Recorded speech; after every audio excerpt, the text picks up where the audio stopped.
Accrochez-vous, car aujourd'hui dans La Minute Cyber, on va parler de l'arme la plus redoutable des cybercriminels, votre propre esprit. Bonjour à toutes et à tous et bienvenue dans votre rendez-vous quotidien avec la cybersécurité, La Minute Cyber. Je suis Jérémy, votre hôte, et comme chaque jour, je suis ravi de vous retrouver pour décrypter les menaces numériques qui nous entourent. Et aujourd'hui, on aborde un sujet qui, je l'avoue, me fascine autant qu'il m'inquiète, l'ingénierie sociale.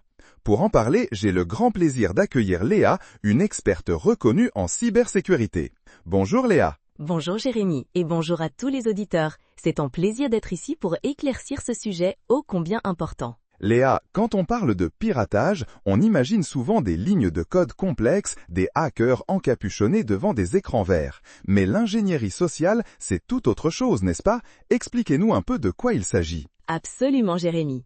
En fait, l'ingénierie sociale, c'est l'art de la manipulation psychologique.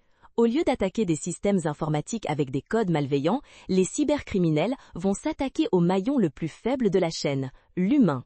C'est une méthode qui exploite notre gentillesse, notre curiosité, notre peur ou même notre simple manque d'attention pour nous pousser à faire quelque chose qui va à l'encontre de nos intérêts, comme révéler des informations confidentielles ou télécharger un programme malveillant. Donc pas de piratage informatique, mais plutôt humain. Fascinant. C'est comme un magicien qui vous distrait pendant qu'il fait disparaître votre portefeuille. Exactement, c'est une très bonne analogie.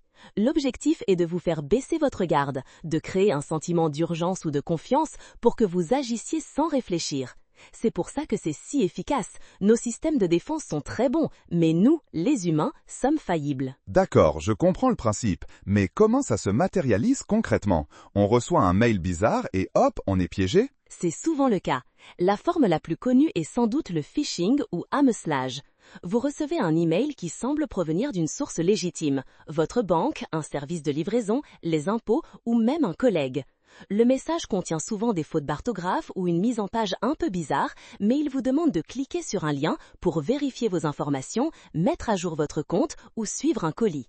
Une fois que vous cliquez, vous êtes redirigé vers un faux site qui ressemble à l'original et là, si vous entrez vos identifiants, ils sont volés. Ah oui, les fameux mails de la banque qui demandent de confirmer vos coordonnées. Je vois, mais il n'y a pas que les emails, j'imagine. Non, pas du tout. Il y a aussi le smishing pour les SMS et le vishing qui est de l'hameçonnage par téléphone. Dans le cas du vishing, quelqu'un va vous appeler en se faisant passer pour un technicien Microsoft, votre banque ou même la police pour vous soutirer des informations ou vous faire installer un logiciel qui leur donnera accès à votre ordinateur. On parle aussi de prétexting où l'attaquant va créer un scénario élaboré pour vous tromper. Par exemple, il se fera passer pour quelqu'un des RH pour obtenir des informations personnelles. C'est fou la créativité des attaquants, on dirait des scénaristes de films d'espionnage. Mais pourquoi ça marche si bien? On n'est pas si naïf, non? Bonne question Jérémy. Ce n'est pas une question de naïveté, mais plutôt de psychologie humaine. Les cybercriminels exploitent plusieurs leviers. Premièrement, l'urgence. Les messages sont souvent formulés pour créer un sentiment de panique. Votre compte va être bloqué, votre colis sera retourné. Face à la pression, on réagit vite, parfois sans réfléchir. Deuxièmement, l'autorité. Si le message semble venir d'une institution respectée, banque, gouvernement, police, on a tendance à faire plus facilement confiance et à obéir. Troisièmement, la curiosité. Découvrez qui a visité votre profil, regardez cette vidéo choquante, sont des appâts efficaces. Et enfin, la confiance. Les attaquants font leur devoir. Ils collectent des informations sur vous via les réseaux sociaux par exemple pour rendre leur approche plus crédible et personnalisée. C'est ce qu'on appelle le spear phishing, très ciblé. Donc ils jouent sur nos émotions et nos biais cognitifs. C'est vraiment insidieux. On a l'impression d'être impuissant face à ça. Comment on se protège de ces maîtres de l'illusion? Y a-t-il des réflexes simples à adopter? Absolument. Et c'est la bonne nouvelle. Avec un peu de vigilance et les bons réflexes, on peut considérablement réduire les risques. Le premier réflexe, c'est de penser avant de cliquer. Avant de cliquer sur un lien dans un email ou un SMS, survolez-le avec votre souris, sans cliquer, pour voir l'adresse réelle vers laquelle il pointe. Si l'adresse est bizarre, avec des fautes ou ne correspond pas au site attendu, c'est un signal d'alarme. Deuxièmement, ne faites jamais confiance aveuglément.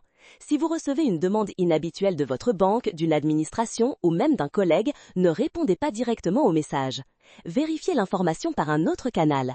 Appelez l'entreprise avec le numéro officiel trouvé sur leur site web ou contactez votre collègue par un autre moyen que l'email ou le SMS, par exemple par téléphone si vous avez son numéro direct. Quatrièmement, utilisez des mots de passe forts et uniques pour chaque compte et activez l'authentification à 2 facteurs tout où c'est possible. C'est une barrière supplémentaire même si vos identifiants sont compromis. Et enfin, sensibilisez-vous et informez-vous. Plus vous comprendrez ces techniques, plus vous serez à même de les repérer. Waouh, c'est une véritable feuille de route pour rester en sécurité. La vigilance est donc le maître mot. Des conseils rapides pour nos auditeurs avant de se quitter, Léa? Une sorte de règle d'or de l'ingénierie sociale? Ah, Jérémy, vous me donnez du fil à retordre. Ma règle d'or serait celle-ci. Si ça paraît trop beau pour être vrai, ou si ça crée une urgence inhabituelle et non justifiée, c'est probablement une arnaque. Et surtout, prenez le temps de vérifier. Un bon coup de fil vaut mieux qu'une vie des galères numériques. N'oubliez jamais que l'information est votre meilleure défense. Excellent conseil, Léa. Un bon coup de fil vaut mieux qu'une vie de galère numérique, je retiens. Un immense merci à Léa, experte en cybersécurité, pour avoir démystifié l'ingénierie sociale avec nous aujourd'hui. C'était éclairant et je l'espère très utile pour nos auditeurs. Merci Jérémy, c'était un plaisir. Restez vigilants. Et voilà, c'est déjà la fin de cette Minute Cyber. J'espère que vous avez appris l'importance d'être toujours un peu sceptique et de vérifier avant d'agir. Votre sécurité numérique dépend avant tout de votre vigilance. Demain, on se retrouvera pour un nouveau sujet passionnant. En attendant, restez connectés, mais surtout, restez en sécurité. C'était Jérémy pour la Minute Cyber. À très vite!